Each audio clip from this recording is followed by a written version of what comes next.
This video describes importing the various thermal simulation packages available and how you can chop and change between the various imports.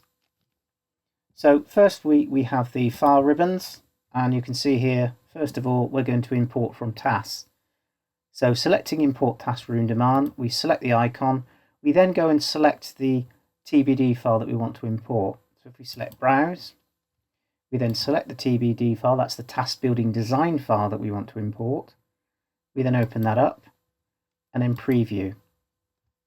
This will then present us with all of the results imported from the TAS TBD file, having performed the TAS simulation. We're only viewing these at the moment. It's important we push the import button, otherwise those results will not be associated with the spaces. That is now associated all of the import data with the spaces. If you want to review the results, in the display ribbons, you have your room results. So these can be displayed in exactly the same format that they were imported. You may actually want to import dynamic simulation results from other third-party packages via a spreadsheet. The spreadsheet needs to take exactly the same format as the display you can see on the screen. So if you are customizing your output from any third-party packages, it has to be done in this order: room number, room name, peak heating and cooling load in that specific order in kilowatts, peak heating and cooling flow rate, again in that specific order in meters cubed per second. You then go and select the file from the edit menu and import CSV results, and you retrieve the CSV file from the appropriate folder that you've written it to.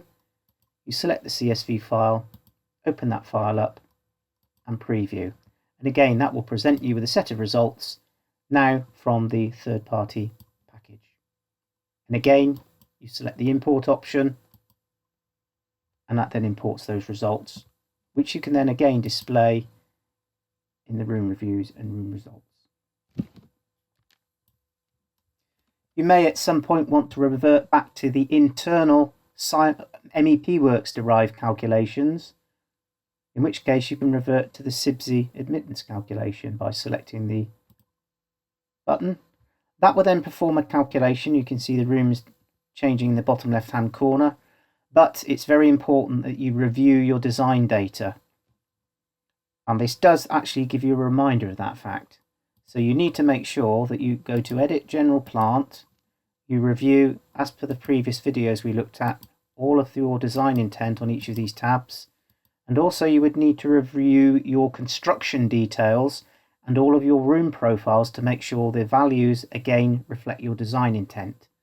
So you would effectively be running the internal calculation as opposed to merely importing results. So this video is effectively explain the three ways you can perform the calculation: importing from TAS, importing from third-party packages via spreadsheet, and then referring back to the Csv steady-state calculations that MEPworx has built internally.